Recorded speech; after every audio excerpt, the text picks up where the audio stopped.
क्या है लव जिहाद की सच्चाई? ये है हमारी सीरीज वायरल जुमलों का पर्दाफाश। हर दिन ऐसी खबरें आती हैं, दावे सुनाई देते हैं कि मुसलमान लड़के हिंदू लड़कियों को प्यार के जाल में फंसा रहे हैं।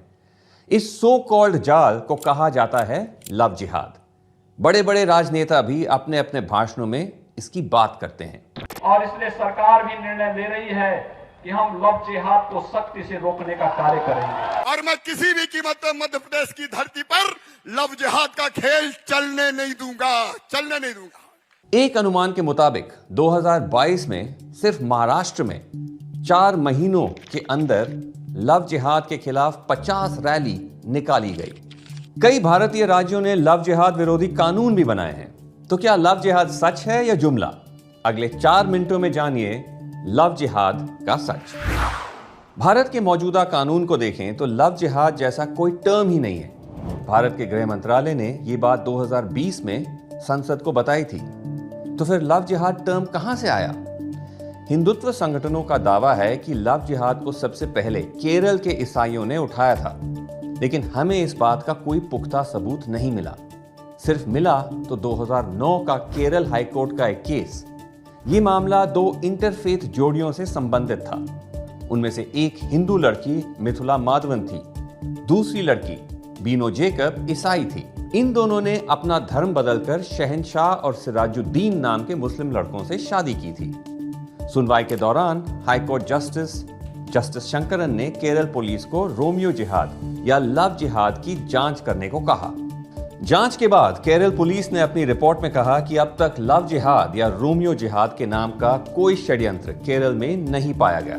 पुलिस को कोई सबूत नहीं मिलने के बावजूद जस्टिस शंकरन ने दोनों लड़कों की बेल एप्लीकेशन रिजेक्ट कर दी और केरल सरकार से जबरदस्ती या धोखेबाजी से धर्मांतरण के खिलाफ कानून बनाने पर विचार करने को कहा।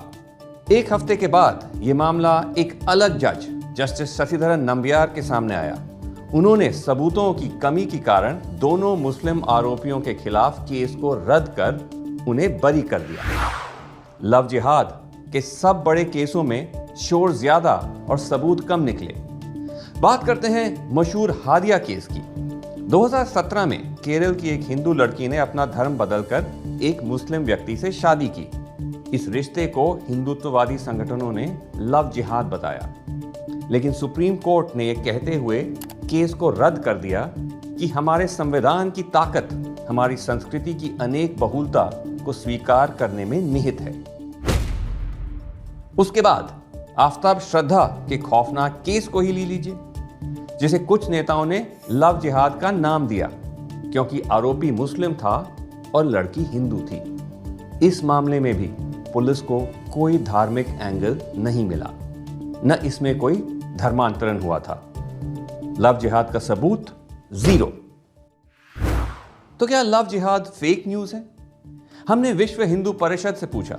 वीएचपी उन संगठनों में से है जो लव जिहाद के दावे को फैलाती है। वीएचपी ने अपनी पत्रिका के सितंबर 2020 का इशू हमें भेजा, जिसमें लव जिहाद के मामलों की एक लिस्ट थी। यह लिस्ट 147 मीडिया रिपोर्टों का संकलन था, जो कि नवंबर 2011 से सितंबर 2020 के बीच में पब्लिश हुए थे। करीब से जांचने पर 73 या लगभग आधे मामले डुप्लीकेट थे। उन 73 एंट्रियों को निकालने के बाद सिर्फ 74 अनोखे मामले बचे।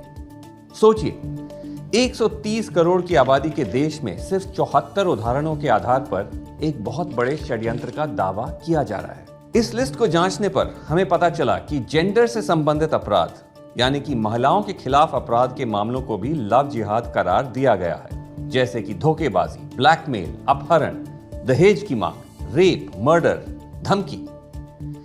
वीएचपी की लिस्ट में जेंडर क्राइम से जुड़े मामले तो जोड़ दिए, लेकिन क्या उनके पीछे मुस्लिम साजिश का कोई सबूत पेश किया? जी नहीं। 74 केसों में सिर्फ एक ही कॉमन लिंक था, आरोपी मुस्लिम पुरुष था और पीड़ित महिला हिंदू। इसके अलावा मुस्लिम साजिश का कोई सबूत नहीं दिया गया। लव जिहाद के मामलों की इकलौती लिस्ट निकली फेल। सबूतों की कमी के बावजूद एक के बाद एक राज्य लव जिहाद विरोधी कानून बना रहे हैं। कई हिंदू मुस्लिम रिश्तों को तोड़ा जा रहा है। सैकड़ों मुस्लिम पुरुषों को गिरफ्तार किया जा रहा है। इन केसेस की सच्चाई जानना चाहते हैं? पढ़ें हमारी किताब लव जिहाद एंड अदर फिक्शंस, जो प्रमुख बुक स्टोर्स में उपलब्ध है, या ऑनलाइन ऑर्डर कीजिए। तब तक इस वीडियो को शेयर करें।